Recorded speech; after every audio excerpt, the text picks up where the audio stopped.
This is Donna Feazell, your host of Afternoon Drive Home on WZCT Southern Gospel Radio. Make sure you listen Monday through Friday, on the Edge with Donna and Frankie, or Frankie and Donna, however you want to say it. You can find us on the dial at 1380. My name is Donna Feazell, and this is Frankie King, Frankie Queen. We were laughing about that earlier. Dad said, does anybody ever get your name wrong? Because Feazell is always, I just say, call me Donna. That's a hard one, yeah. Nobody gets my name wrong, but they want to call me Francis. Francis. I don't see you as a Francis. Me neither. Well, welcome to Living on the Edge with Frankie and Donna. So glad that you're listening to us. I hope you listened last week, and I hope you got a lot out of it. Dysfunctional families is what we were talking about last week. And so I wanted to continue this because there are names or labels that you can call different family members who may have some issues. So let's go ahead and talk about that. Okay. There's one that's a scapegoat. What's a scapegoat? The scapegoat gets blamed for everybody else. I'm the scapegoat.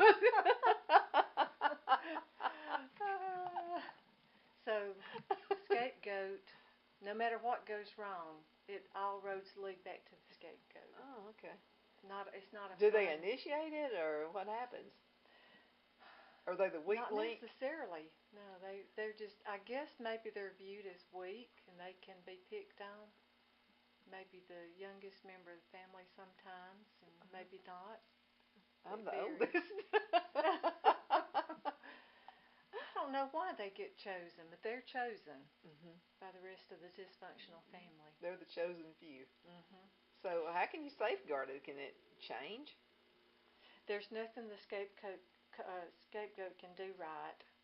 In fact, their achievements and talents are cast aside as failures as they threaten to the rest of the family. So, and a lot of times the scapegoat is very talented. Can anybody recognize? I bet a lot of people can relate to that. Really, really. Who's the movie director? He did the Medea family. Oh, yeah. Okay, he came from a dysfunctional family. I read up on the functional, successful people, and very successful, by the way. Well, and I guess we can go ahead and say that we're dysfunctional. I guess we are. Otherwise, we wouldn't have such an interest in it. But this guy's talented. I mean, What is his name? And I can't think of his.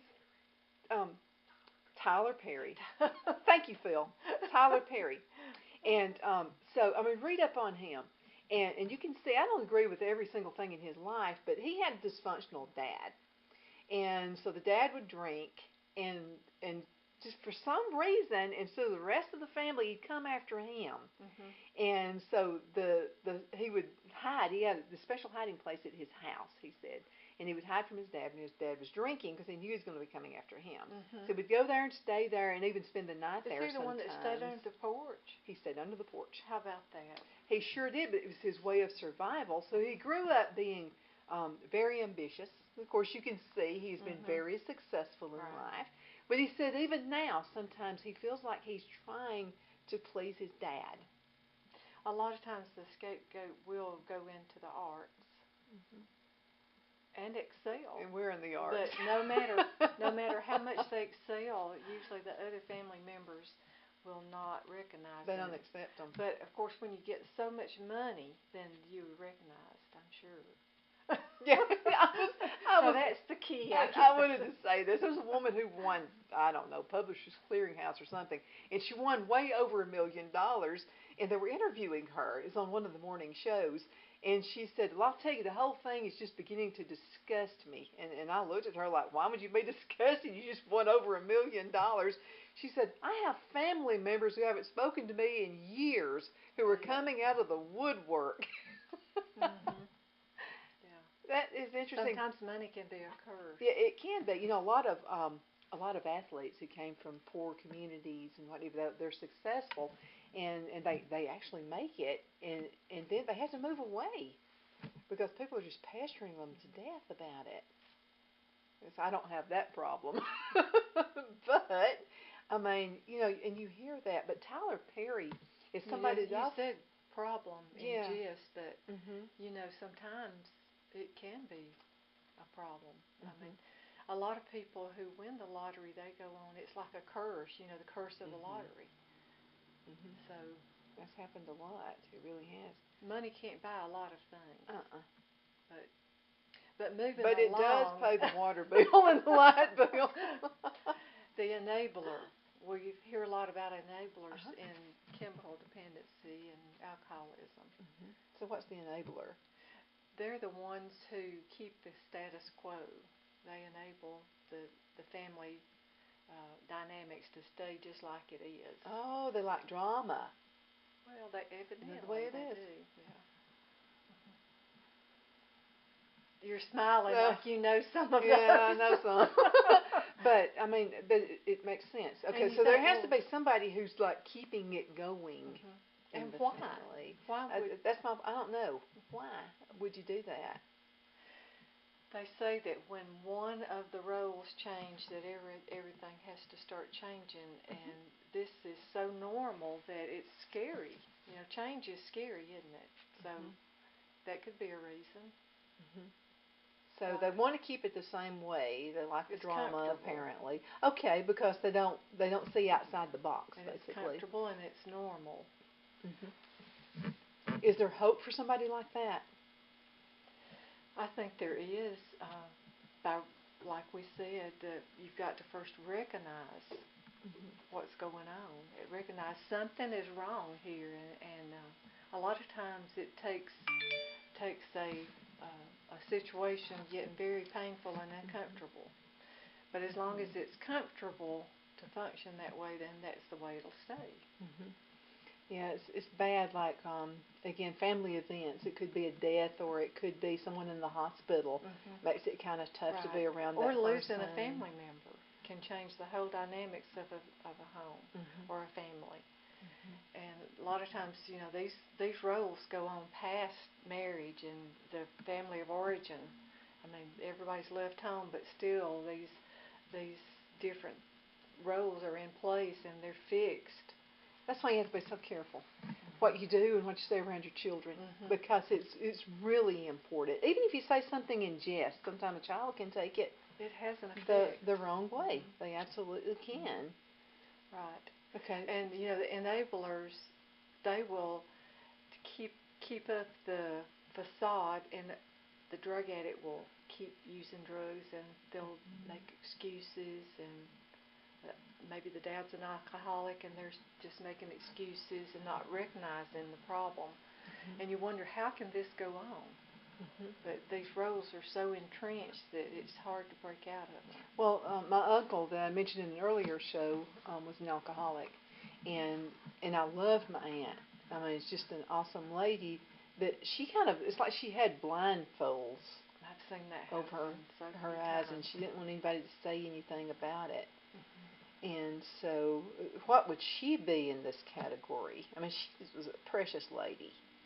Precious people can still be enablers, though. So she's an enabler. And maybe, especially people who are in church and this is going on behind the scenes, they don't want to rock the boat, and they don't want anybody to see what's really going on behind the scenes too, because it's hard. You want to appear to be an upstanding church member or what have you, and it's hard to expose. It is. And they're afraid they're going to lose their standing maybe in the church if it's exposed. Could that be? Right. Okay. And just to lose the reputation is hard.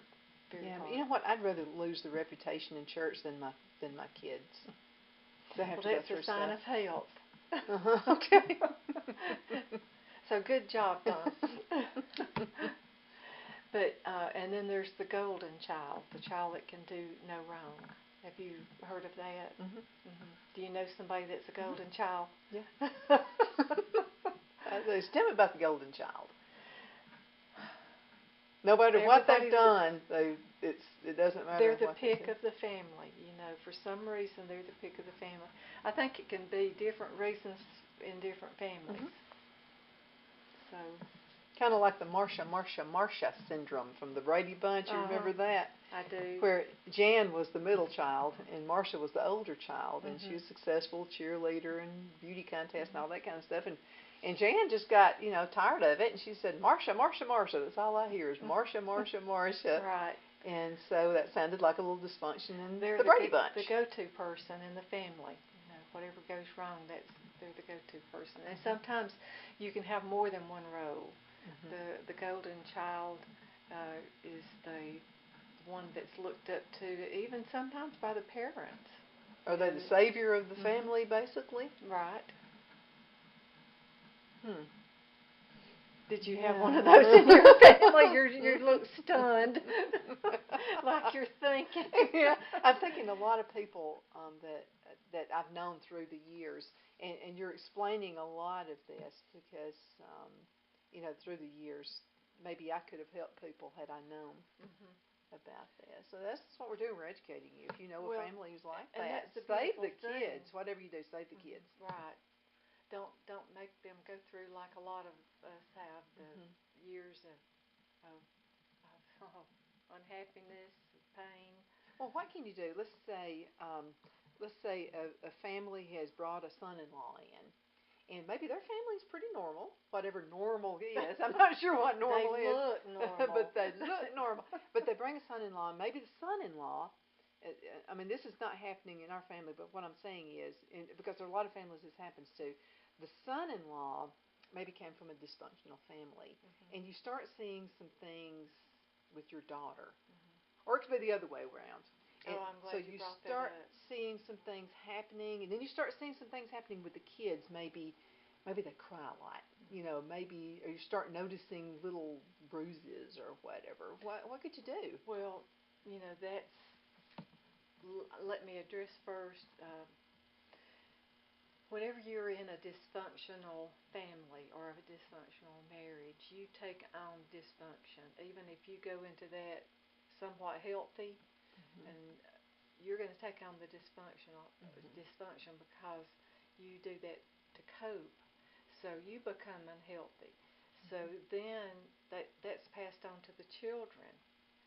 So unless it's stopped, then they're going to pass it on. It just keeps going on generation after generation. So is that why some families seem to have diseases they carry on throughout all the family members? About physical diseases, it can be if they're psychosomatic. Absolutely.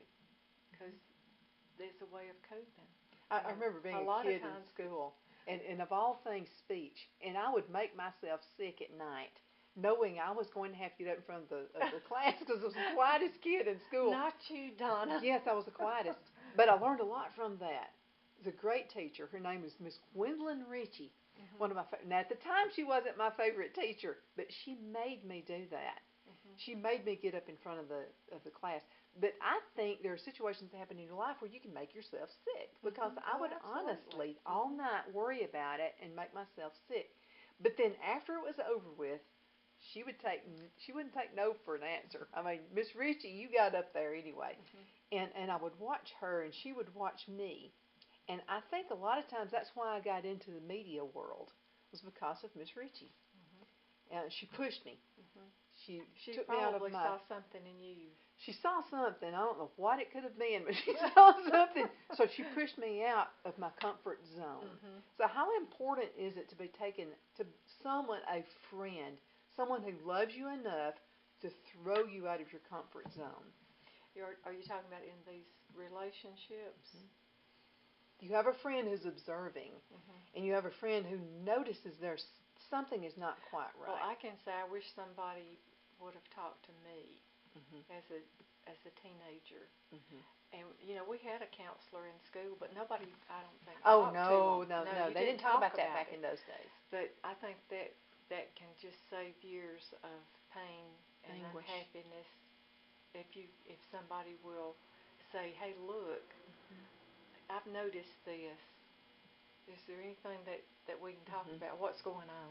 It could be a tremendous help. I wish it had happened to me because I was so bashful too. that I would hide under the bed a lot of times when we had company. So I know all about that. Are we the same kid? Because I was that way too. Maybe we had families were related. But you can come out of it. I mean, Right. you really, really can. And I was thinking when you were talking about physical problems coming from, it can come from stress and also unhealthy families. The book of Psalms, David talks about his bones were drying up, you know. So it really can make you sick to deal with stress, and internal stress is the worst kind of stress, I think, because it can just eat you alive. I'd really rather somebody just, shoot me than to tell a lie on me. Now, what about the liars in the family? You got those who just spread malicious gossip and things like that. Really, I'd rather be shot in the head than to be lied on. Well, because you're ruining that there are person's people who influence. like drama, and I'm telling you, I have to steer clear of those people. Yeah, I mean, it's what you've got to do for your I've health. grown up enough now that I just say I cannot be in this situation. Absolutely. I mean, and when you get it in a workplace, it can really, really destroy a business. It can destroy a church. It's very sad. Oh, I've seen jealousy within church members of each other. Oh, we went to a church one time, and there was nothing bad going on, but it's just that I'd been inside churches where they would decide on the color of carpet. Oh, that's one of the worst. Oh, my goodness. So somebody came to us and wanted to know what color carpet we wanted, and I said, I'm happy with it, because it was like a choice between red and blue, or I don't even remember what color it was. I said, I like both colors. I would be just happy with either color. I really don't care. It doesn't matter to me, because I have seen people get so mad in church about the color of something. Well, this is getting off on a sidebar, but nowhere have I found in Scripture that church is a democracy. So should we even be taking votes on something like carpet? You know what I mean? I don't see the point. That shouldn't be a focus. It wasn't my focus, and I was just like, I'm happy either way. Whatever you guys want to do, I'm happy, But, because you have to wonder, going back to there were other dysfunction, things. there's a lot of dysfunction going on there. Yeah. Because we should be looking at the spiritual state, not... I mean, it's wonderful to have a beautiful sanctuary, and I guess, I really think the church should be the most beautiful building in the whole community. I really do. I'm into that. But if it causes discord, God is not the author of confusion. Right. And if it causes discord, it's not a good thing.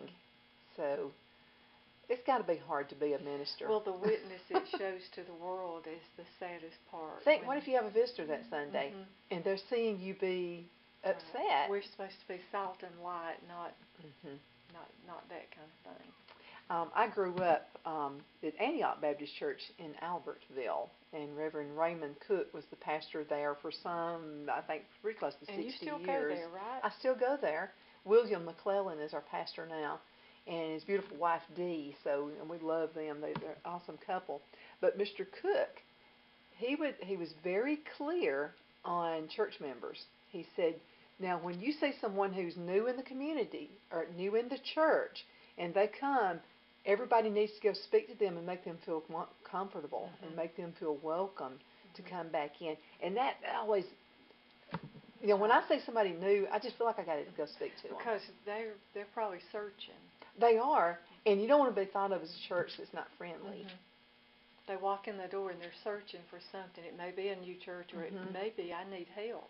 And I've been in some dysfunctional churches where you walk in and you feel like, I don't need to be here. It's almost like Me, My Four, and No More. They didn't want anybody else in there. Right. And you're like, Those I wouldn't go back. Those I just exist. wouldn't. And sometimes when you move into a sad. new area, that happens. And I don't think Christ is pleased with that. No, it can't be that way. You need to welcome everybody. And the thing is, in the closing minutes, is that we are supposed to grow to full stature.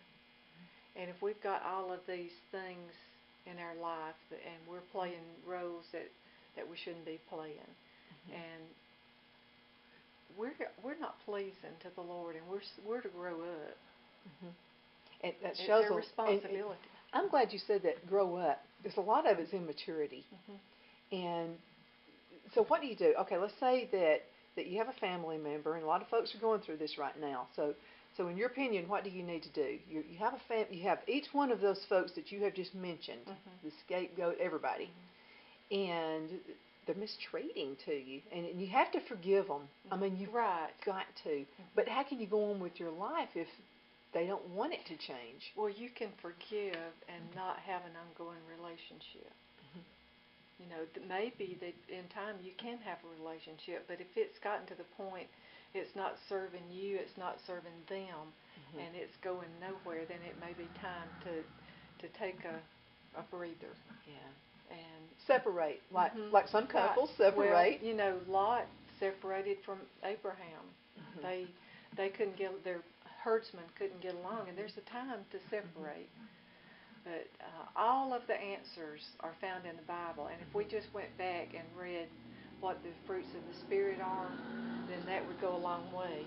If you're a part of a dysfunctional relationship, then go back to the Bible. All of the answers are found there. If you don't have a book that can help you, then the Bible is the ultimate, best authority on and talk with someone you trust. Again, a pastor, good Christian counselor, and I mentioned him on the last show, but Dr. Don Brock is, I'm giving him free advertisement here, but seriously, he's a good guy. He is. And he'll tell you what you don't want to hear. The first thing you don't want to do is talk with someone who tells you what you want to hear. And that's not going to help you. Talk to somebody and tell them the truth. They've heard it before, and it's not going to shock. Yeah. I'm pretty sure he's heard a lot of things. And again, there are pastors who will be glad to sit down and talk with you about that there too. There is help. Yeah. And my email is homeplace@farmerstale.com. If I can help in any way, I will. If I can just be your friend. And well, you're I'm a trained also counselor on as well. Facebook. It's Frankie King or Point of Honor Ministries. We have 2 pages. So. Yeah, so you're a trained counselor. I'm certified in drug and alcohol counseling and also in prevention. Best thing is prevention if it all can happen. And again, just let the buck stop with you. That's I mean, because you can do it. You've got that power. You can make that happen. Make the decision and get the help you need. Absolutely. Well, we appreciate you listening to us and watching us right here on Living on the Edge with Frankie and Donna and Frankie. And we definitely appreciate that. And make sure you listen to us and go to youtube.com. You can find us that way. And then we also have a Facebook page. It's called Living on the Edge with Donna and Frankie. So we appreciate any comments, anything you would like to see, and this has been a topic people want to hear about because it's a very popular topic and it's happened a lot in a lot of people's lives. So anything you would like for us to change, if you would like to add topics, just like this one, well, then we'll be glad to sit down and talk with you about it. Any comments? And we would appreciate you liking us on YouTube as well. And one topic I would like for us to address is, everybody's getting these Alexis, is that the name of it? Alexia.